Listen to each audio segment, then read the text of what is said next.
Ukrainian forces are closing the gap around the remaining Russian forces in their Dobropillia salient. As Ukrainians finish off pockets of Russian resistance, the Russians' only hope is to surrender to the advancing Ukrainian army or be annihilated completely. After conducting a successful penetration from the high ground in the west, Ukrainians are now launching their attacks from the north as well, completing the pincer around the Russian Dobropillia salient. Ukrainians are using highly trained infantry squads to move in, engaging with Russian forces along the way.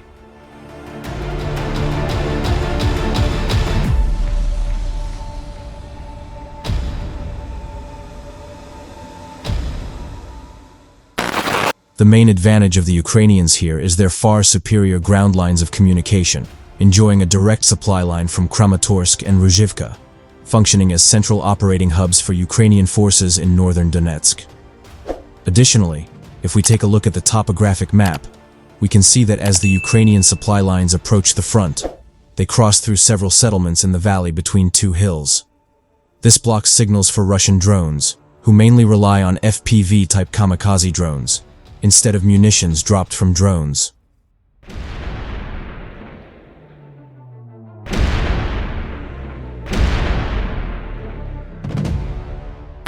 Russian fiber optics also still only makes up approximately 20% of FPVs used by the Russians, so the valley Ukrainians move through is largely protected against most Russian strikes.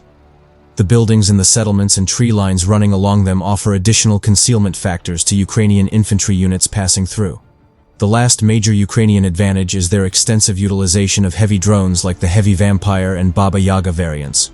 Because these drones drop heavy explosives or a series of smaller mortar rounds from a height, they are able to fly and hover above the valley, unaffected by the weaker signal strength that Russians suffer from lower to the ground.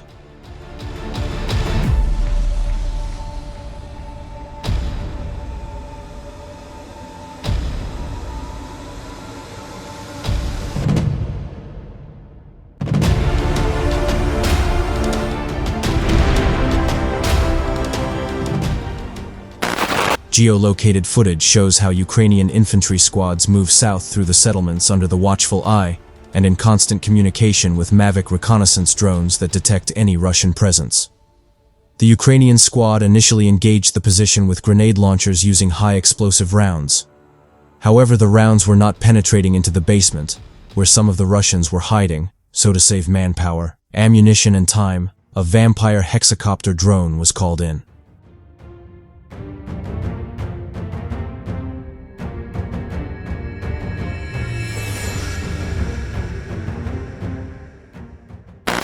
The drone then dropped 4 mortar rounds directly on the basement, wiping out the structure and scoring several direct hits into the underground structure itself. Russian infantry attempting to flank Ukrainian attacks from the high ground to the east are also promptly intercepted by Ukrainian FPV drones patrolling the area, as signal strengths are much less disrupted on the high ground and the slopes that the Russians must move across first.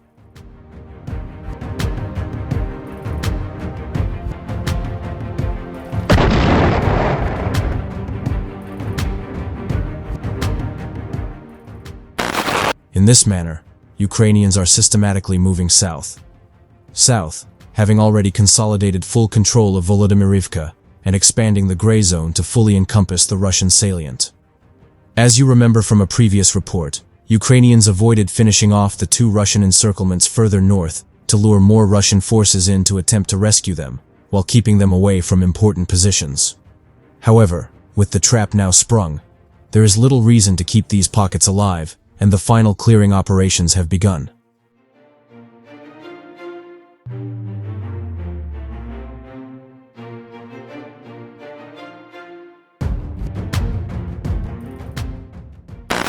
Ukrainian soldiers on the ground report that the western pocket has been cleared completely, as their attention is now moving to the one to the east. Every Russian is first offered surrender, and to be taken as a prisoner of war. However, if they hold out and refuse, they are promptly dispatched, as Ukrainian forces are much needed elsewhere, and maintaining a tight perimeter costs a lot of resources. Overall, Ukrainians are closing the gates and finishing off any Russian soldiers who remain, as Ukrainian soldiers on the ground are already reporting that the prisoner of war exchange fund is rapidly being replenished.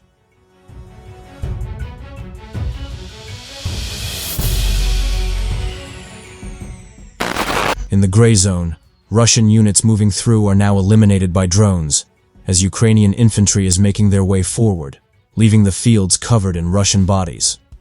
The Russian Dobropillia breakthrough event is coming to a close, as many Russian generals will soon start shifting the blame to one another, as a hammer of consequences is sure to soon come from the direction of Moscow.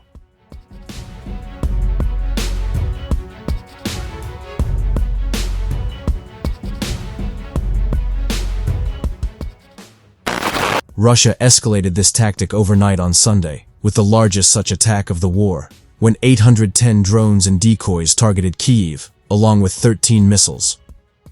Ukrainian Premier Yulia Sviridenko said the cabinet offices had been struck for the first time, and photographed herself in front of the smoldering ruin.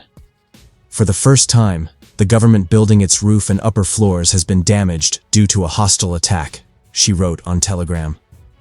Russia's Ministry of Defense claimed to have targeted its biggest ever drone attack against drone manufacturing sites in and around Kyiv, where long-range drones had been manufactured, assembled, repaired, stocked, and launched, as well as air bases in the central, southern, and eastern parts of Ukraine.